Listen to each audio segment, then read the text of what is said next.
Ukraine के बीच में हालात ठीक नहीं है। युद्ध का स्तर और बढ़ता जा रहा है।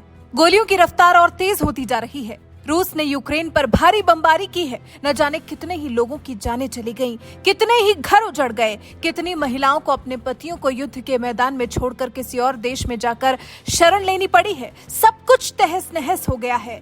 सब कुछ अंधकार में दिख रहा है। हर तरफ खून, धुआं, आग, रोते बिलखते लोग, चीख पुकारें, बस यही सब सुनाई दे रहा है। ऐसे में यूक्रेन के राष्ट्रपति ज़ेलेंस्की को आम लोगों से युद्ध के मैदान में उतरने की विनती करनी पड़ी है। 1 लाख से ज्यादा आम नागरिक रूसी सैनिकों से लोहा लेने के लिए सामने भी आए हैं। लेकिन कब तक यूक्रेन इस तरह से अपने नागरिकों के भरोसे शक्तिशाली रूस से लोहा ले पाएगा? हालांकि दाद देनी होगी यूक्रेन की, जो इस तरह से रूस का सामना कर रहा है, डटकर रूस के सामने खड़ा है। लेकिन रूस की ताकत और यूक्रेन की ताकत में कई गुना अंतर है। इससे अब यूक्रेन थरथराने लगा है। इस पर अमेरिकन एक्सपर्ट्स ने कहा है कि अगर ज़ेलेंस्की को इस युद्ध का पहले से अंदेशा था तो उन्हें फिनलैंड जैसे छोटे से देश से सीख लेनी चाहिए थी, जिसने 80 साल पहले आम नागरिकों के दम पर 3 महीने तक सोवियत आर्मी से टक्कर ली थी। अगर आपको याद न हो तो आपको बता दें, 80 साल पहले सेकेंड वर्ल्ड वॉर का दौर था। उस वक्त सोवियत संघ को हिटलर के खिलाफ जर्मनी पर हमला करना था। रास्ता फिनलैंड से होकर जाता था। रूस ने फिनलैंड से रास्ता मांगा, लेकिन फिनलैंड ने रूस से अपनी पुरानी रंजिश के चलते रास्ता देने से इनकार कर दिया। इस पर रूस ने फिनलैंड पर चढ़ाई कर दी थी। 1939 में फिनलैंड और सोवियत संघ के बीच में हुए इस युद्ध को विंटर वॉर के नाम से भी जाना जाता है। इस युद्ध में फिनलैंड के आम लोगों की गुरिल्ला सेना ने मिसाल कायम की थी। पोलैंड और बाल्टिक देशों ने भी आगे चलकर ये मॉडल अडॉप्ट किया था। अब सवाल ये कि आखिर क्या है ये आम लोगों की गुरिल्ला आर्मी जिसने मिसाल कायम की थी और जिससे यूक्रेन को भी सीख लेनी चाहिए थी। फिन्स गुरिल्ला मॉडल क्या है? दुश्मन देश की फौज को अपने देश की सीमाओं के भीतर आने से रोकना नहीं है, बल्कि उनका इंतजार करना है। जैसे ही उनके टैंकों का आगे बढ़ना रुके, सोल्जर्स टॉयलेट के लिए या खाना बनाने या आराम करने के लिए बाहर जाएं, बस उन पर टूट पड़ो, उन्हें घेर कर मार दो।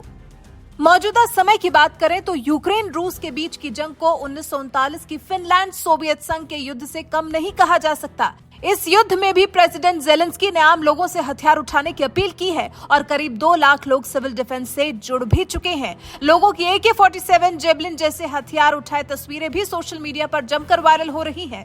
ज़ेलेंस्की की शक्ति अब कम पड़ती जा रही है, इसलिए अब उन्हें अपने देश में मौजूद विदेशी नागरिकों से भी यूक्रेन के लिए लड़ने की अपील करनी पड़ रही है। कई विदेशी नागरिक भी यूक्रेन का इस जंग में साथ दे रहे हैं। 3 मार्च को रूस का साथ दे रहे बेलारूस के भी एक नागरिक की मौत हो गई। 1939 के फिनलैंड और 2022 के यूक्रेन की तैयारी में फर्क सिर्फ इतना है कि यूक्रेन ने फिनलैंड जैसी तैयारी की ही नहीं, जबकि यूक्रेन को भी कई सालों से पता था कि रूस उस पर कभी भी हमला कर सकता है।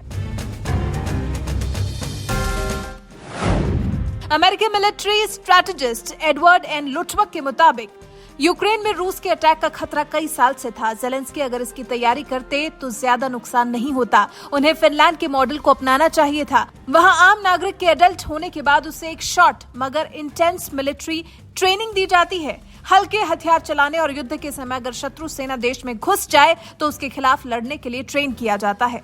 लुटवक के मुताबिक फिनलैंड में ये सेना रिजर्व आर्मी की तरह हमेशा तैयार रहती है। युद्ध की रणनीति से वो बिल्कुल बेखबर नहीं होते। यूक्रेन में इसके बिल्कुल विपरीत लोग देश को बचाने के लिए जान देने के लिए तैयार तो हैं, लेकिन वो युद्ध की रणनीति से बिल्कुल अनजान है। फिनलैंड की तुलना में दुश्मन देश का मुकाबला करने की काबिलियत उनमें कम है। काश यूक्रेन ने आम लोगों की गुरिल्ला आर्मी पहले तैयार कर ली होती तो शायद आज जंग की तस्वीर कुछ और होती।